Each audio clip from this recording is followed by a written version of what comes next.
ঝা ঝা পরে হলো গুরু গুর গুর, অর্থাৎ এখানে গেতেরে গেতেরে গেতেরেটে গেতেরে গেতেরে যখন গতির বৃদ্ধি হইব তখন গুর গুর হইব, যেমন গুর গুর বা গেতেরে গেতেরে গেতেরে গেতেরে গেতেরে গেতেরে গেতেরে গেতেরে গুর গুর।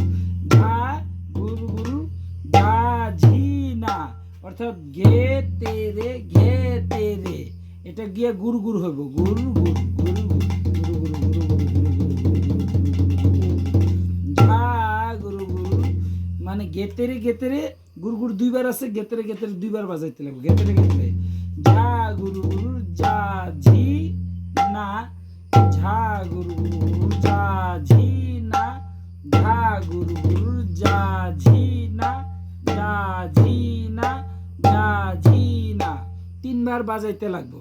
ঝা গুরু গুরু গুরু যা ঝি না এক, ঝা গুরু গুরু গুরু যা ঝি না দুই, ঝা গুরু গুরু গুরু যা ঝি না তিন।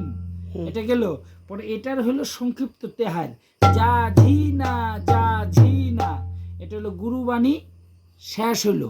এখন আসবে লঘু বাণী। লঘু মানে ছুটু, যেমন তা উরু তা থি না, তা উরু তা থি না মধ্যম তালায়, তা উরু তা থি না, তা থি না, তা থি না। ছন্দ তিন তিন, অর্থাৎ তিনবার তিনবার বাজাইয়া তিন দুই তিন দুই ছন্দ, অর্থাৎ তিনবার তিনবার বাজাইলে তখন গিয়া ওইটার লগে যেমন এক দুই তিন সংক্ষিপ্ত দেখায়